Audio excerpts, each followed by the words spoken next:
Hello children, how are you all? Good? Okay. We finished our 2 chapters. So today we are going to study our 3rd chapter, Water, the Elixir of Life. Do you know why the water is said to be the elixir of life? Water is very important to sustain life on earth. All living things need water for their existence. So, water is said to be the elixir of life. Okay, children, shall we move on to a chapter? Did you like rain? Okay. How many of you make paper boats during rain? All of you? It's good. So, in your textbook, we can see a picture. It's very raining and a boy is standing in rain. During rain, his yard is filled with water. He made paper boats and floated them in water. He was very happy. Not only the boy, all the living organisms like plants, birds, animals were happy during rain. Because we all know that all these living organisms need water for their existence, so they were happy during rain. And our thirsty earth is also very happy because all these living things were live on the earth, so it is also very happy. If there is no water on the earth, it will affect the existence of all living things.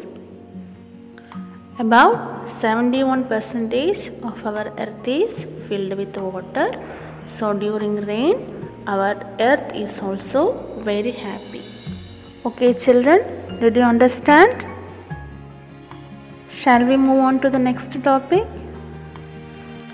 Okay children, did you notice any changes around us after rain? Then tell me which are the changes you observed. Yes, very good. We feel cold. Our water bodies fill up.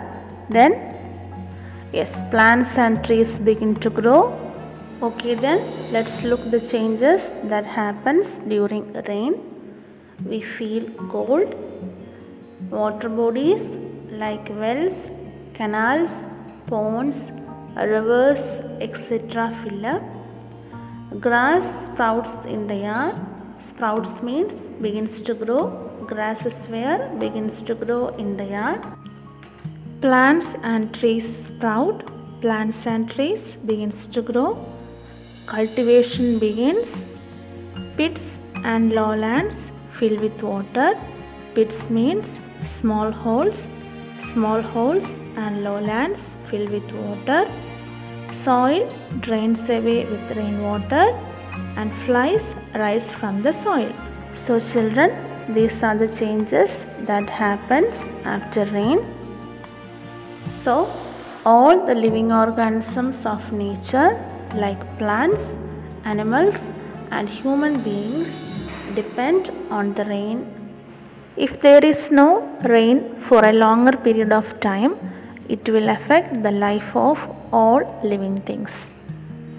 Now we know that rain is the major source of water on earth. Can you guess some other sources of water?